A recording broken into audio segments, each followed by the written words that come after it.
நாடு முழுவதும் உயர்த்தப்பட்ட ஜிஎஸ்டியில் வரிகள் குறைக்கப்பட்டு நள்ளிரவு முதல் அமல். இனி 5 மற்றும் 18 விழுக்காடு ஜிஎஸ்டி வரி விதிப்பு மட்டுமே அமலில் இருக்கும் என அறிவிப்பு. வருமான வரி குறைப்பு முதல் பரிசு, ஜிஎஸ்டி சீர்திருத்தம் 2வது பரிசு என பிரதமர் மோடி அறிவிப்பு. ஜிஎஸ்டி வரி குறைப்பால் கோடிக்கணக்கான குடும்பங்கள் மகிழ்ச்சியடையும் என உறுதி. தங்கள் தவறை சரி செய்துவிட்டு அதை ஜிஎஸ்டி வரி சீர்திருத்தம் என்கிறார் பிரதமர் மோடி. என்ன ஒரு தலைசிறந்த செயல் என காங்கிரஸ் எம்பி சசிகாந்த் செந்தில் விமர்சனம்.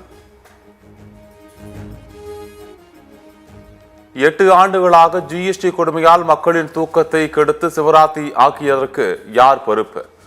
நவராத்திரி துவக்க நாளில் ஜிஎஸ்டி சலுகை அமலாகிறது என மகிழ்ச்சியை பகிர்ந்த பிரதமர் மோடிக்கு மார்க்சிஸ்ட் கம்யூனிஸ்ட் கட்சி எம்பி சு வெங்கடேசன் கேள்வி.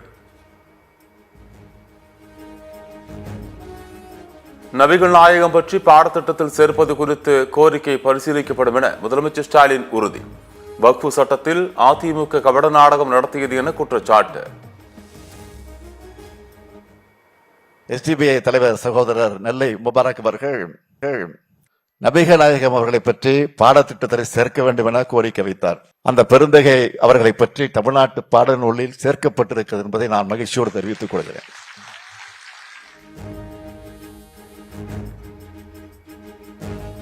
திமுக தாவேக இடையேதான் போட்டி என்று விஜய் கூறுவது அவருடைய தனிப்பட்ட கருத்தை தவிர மக்களின் கருத்து கிடையாது.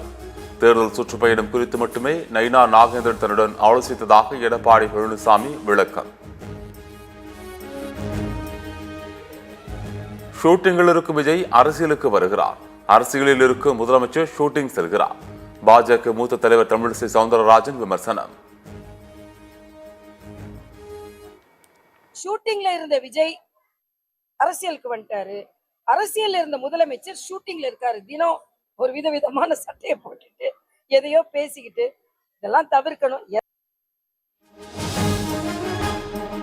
பாதுகாக்கப்பட்ட வேளாண் மண்டலத்தில் 3 ஷெல் கிணறுகள் தோண்டப்படுவதாக குற்றச்சாட்டு. தமிழக அரசு ஆய்வு செய்து தடுத்து நிறுத்த வேண்டும் என தமிழ்நாடு அறிவியல் இயக்கம் வலியுறுத்தல்.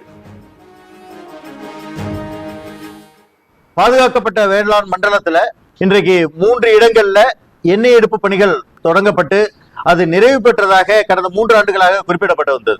தமிழக அரசு உடனடியாக ஆய்வு நடத்தி அங்க என்ன மாதிரியான பாதிப்புகள் ஏற்படுத்துகிறத அதன் மேல் நடவடிக்கை எடுக்கணும் அப்படின்றத நம்முடைய கோரிக்கையாக எடுக்கிறோம்.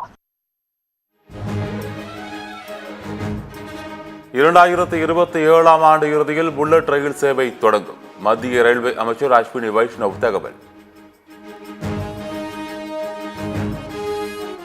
நெல்லையில் அரசு நடமாடும் மருத்துவமனை வாகனத்தில் நடனமாடிய ஊழியர்கள். ஆம்புலன்ஸில் ஊழியர்கள் ஆட்டம் பாட்டத்துடன் குத்தாட்டம் போட்ட வீடியோ வைரலாகி வருவதால் மக்கள் அதிர்ச்சி.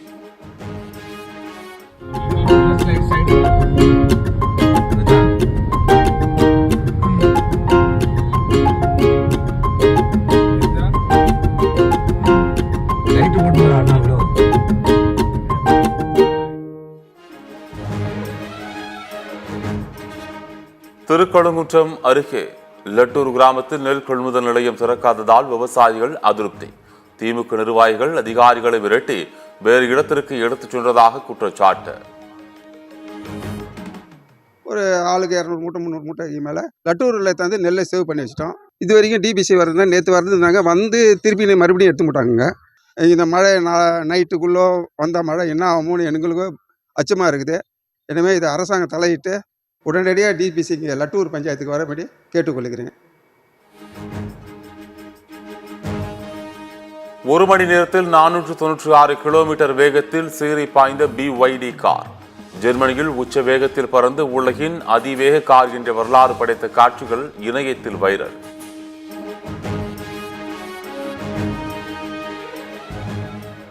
ஆசிய கோப்பை சூப்பர் 4 சுற்றில் இந்தியா பாகிஸ்தான் அணிகள் பல பரீட்சை. இந்திய அணி டாஸ் வென்று பந்து வீசை தேர்வு செய்த நிலையில் முதலில் பேட்டிங் செய்யும் பாகிஸ்தான்.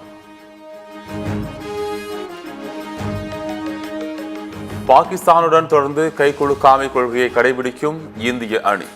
இன்றைய ஆட்டத்திலும் பாகிஸ்தான் கேப்டனுக்கு கை குலுக்க மறுத்த இந்திய கேப்டன் சூரியகுமார்.